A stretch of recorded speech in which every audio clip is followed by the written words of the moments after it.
Hello, bachcho.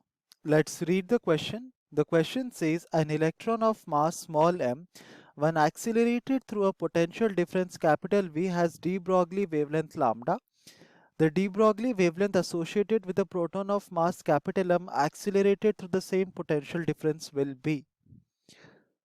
तो इस question को सॉल्व करने के लिए हम जो की कॉन्सेप्ट यूज करेंगे वो होगा द डी ब्रॉगली इक्वेशन। तो हम डी ब्रॉगली इक्वेशन को यूज करके इस क्वेश्चन को सॉल्व करेंगे। तो डी ब्रॉगली हमें क्या कहते हैं कि अगर हमारे पास एक पार्टिकल है, लेट अस अज्यूम कि this is a particle here. तो एक पार्टिकल की कोई भी एक बॉडी है, देन वो बॉडी डुअल प्रॉपर्टी एग्जिबिट करती है। वो एक पार्टिकल की तरह बिहेव करेगी और एक वेव की तरह भी बिहेव करती है। इसका मतलब ये है कि डी ब्रॉगली ये कहते हैं कि हर एक बॉडी जो कि यूनिवर्स में एग्जिस्ट करती है उसका दोनों का उसका एक पार्टिकल नेचर होता है और एक उसका वेव प्रॉपर्टी भी होता है, जिसको हम कहते हैं डुअल प्रॉपर्टी ऑफ मैटर। हर एक मैटर का खुद का एक पार्टिकल नेचर होता है और एक वेव नेचर होता है। और उस पार्टिकल उस मैटर का जो पार्टिकल नेचर है और जो वेव नेचर है, उन दोनों को डी ब्रॉगली ने इक्वेशन के साथ अलाइन किया है, that is lambda is equal to h by p। तो यहाँ पर लैम्डा क्या होता है? लैम्डा वेवलेंथ जो होता है वो क्या होता है? वो एक वेव का प्रॉपर्टी होता है। और जो मोमेंटम है p यहाँ पर, वो एक पार्टिकल का प्रॉपर्टी, वो एक पार्टिकल प्रॉपर्टी होता है। तो हमने देखा है कि फॉर ए गिवन मैटर, अगर एक हमारे पास एक बॉडी है जिसका मास m है और एक v वेलोसिटी के साथ मूव कर रहा है, तो उसके साथ जो एसोसिएटेड मोमेंटम होगा वो होगा p। और जो एसोसिएटेड वेवलेंथ होगा उस मैटर का, जो वेव होगा, वेव प्रॉपर्टी होगा, जिसको हम मैटर वेव भी कहते हैं, वो वेव का जो वेवलेंथ होगा that is given by lambda equal to h by p.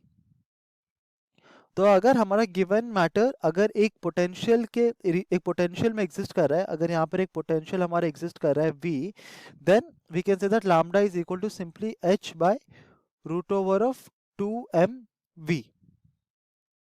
तो यहाँ पर m क्या होता है? मास ऑफ द पार्टिकल होता है। v होता है हमारा अप्लाइड पोटेंशियल, अप्लाइड पोटेंशियल।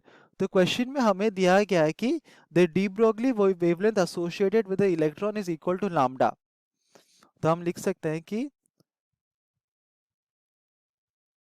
अगर लैम्डा हमारा यहाँ पर जो वेवलेंथ है एसोसिएटेड विद एन इलेक्ट्रॉन, अगर उसको सिग्निफाई कर रहा है, देन लैम्डा हमको दिया गया कितना? तो लैम्डा हो जाएगा कितना?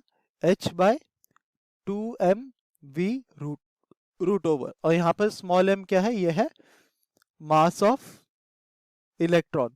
सिमिलरली अगर हम लोग अज्यूम करें कि लैम्डा डैश है हमारा wavelength associated with the proton,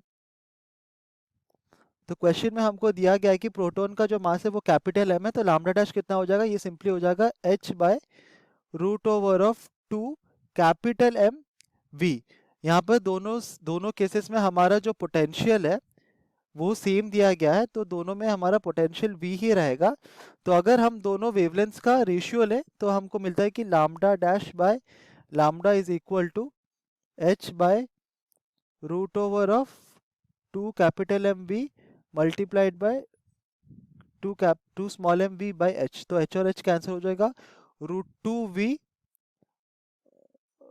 और 2v यहाँ पर कैंसिल हो जाएगा, और हमको मिलता है कि lambda dash by lambda is equal to small m by capital M का रूट ओवर। तो इससे हमको मिलता है कि हमारा जो wavelength associated with the proton होगा लैम्डा डैश, हो जाएगा lambda times small m by capital M। ये होगा हमारा associated wavelength of the proton. तो अगर हम ऑप्शंस देखें तो ऑप्शन बी हमारा करेक्ट ऑप्शन है, lambda times root over of small m by capital M। Hope you understood it well, best of luck.